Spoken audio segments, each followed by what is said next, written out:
धर्म के नाम पर पहले ही बढ़ चुके, लेकिन अब जाति के नाम पर बंटने की बारी है। बीजेपी सरकार ने कास्ट सेंसस मतलब जातिगत जनगणना कराने का फैसला ले लिया है। Under the leadership of our Prime Minister Shri Narendra Modi ji, the Cabinet Committee of Political Affairs has decided today, that is 30th April 2025, that caste enumeration should be included in the forthcoming census. Opposition इसे अपनी जीत बता रहा है और BJP इसे अपना master stroke बता रही है, लेकिन आम आदमी और छत्तीस बिरादरी एक दूसरे की जात पूछने में लग गया है, क्योंकि अब जात पूछना जरूरी हो गया है। जिस जात की जितनी हिस्सेदारी उसे उतना ही फायदा, उतना ही मुनाफा सरकार देगी। रिजर्वेशन का आधार भी जाति के हिसाब से ही तय होगा। विपक्ष इस मुद्दे को उठाता हुआ आया है कि जातिगत जनगणना कराओ, और अब इसे अपनी जीत बता रहा है। राहुल गांधी ने सदन से ही खड़े होकर यह कहा था कि देश के अंदर कास्ट सेंसस होगी, और अब बीजेपी ने ही ये फैसला ले लिया है, तो राहुल गांधी से अपनी जीत बता रहे हैं। बाकायदा राहुल गांधी ने प्रेस कॉन्फ्रेंस करी है और इसका क्रेडिट लिया है। पार्लियामेंट में हमने कहा था कि कास्ट सेंसस को हम करवा के छोड़ेंगे। साथ ही राहुल गांधी ने बीजेपी से ये पूछ लिया है कि कास्ट सेंसस तो कराओगे, लेकिन हमें एक टाइमलाइन बता दो। और दूसरी चीज उन्होंने ये बोल दी है कि अब 50% रिजर्वेशन की भी बात होनी चाहिए। और हमने ये भी कहा था कि 50% की जो कैप है, जो आर्टिफिशियल दीवार लगा रखी है, उसको भी हम तोड़ के हटाएंगे। पता नहीं क्या हुआ, सडनली 11 साल बाद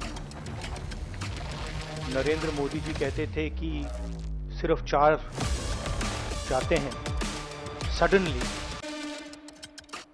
कास्ट सेंसस का अनाउंसमेंट किया। हम इसको सपोर्ट करते हैं, पूरी तरह सपोर्ट करते हैं, मगर हम टाइमलाइन चाहते हैं। हम जानना चाहते हैं ये कब तक होगा, और ये एक पहला कदम है। वहीं बिहार में तेजस्वी यादव कास्ट सेंसस का मुद्दा तब से उठाते हुए आ रहे हैं जब वो नीतीश कुमार के साथ थे।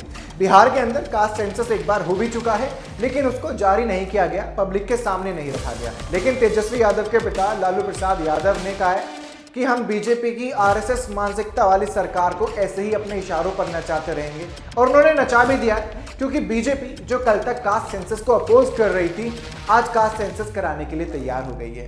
बीजेपी सांसद अनुराग ठाकुर ने राहुल गांधी पर कास्ट सेंसस को लेकर हमला किया था। तो ओबीसी की बात, जनगणना की बात बहुत की जाती है।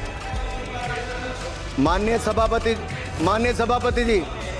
सभापति जी, जिसकी जात का पता नहीं वो गणना की बात। लेकिन अब मुझे ऐसा लग रहा है कि इस बयान को देखने के बाद अनुराग ठाकुर राहुल गांधी के पास जाएंगे और माफी मांग लेंगे चुपचाप से कि भाई अब मैं भी बिरादरी बताऊंगा और तुम भी बताओगे, मैं भी जात बताऊंगा, तुम भी बताओगे, क्योंकि बात राजनीति की है।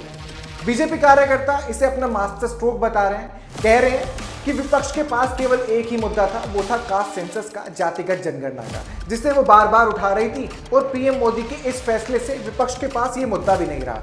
अब सरकार जाति पूछ कर जातियों की हिस्सेदारी के आधार पर उनके विकास करने का काम करेगी। लेकिन कल जब जात पूछी जाएगी और उसके आधार पर बंटवारा होगा रिसोर्सेज का, रिजर्वेशन का, तो क्या देश के अंदर फटाव नहीं आएगा?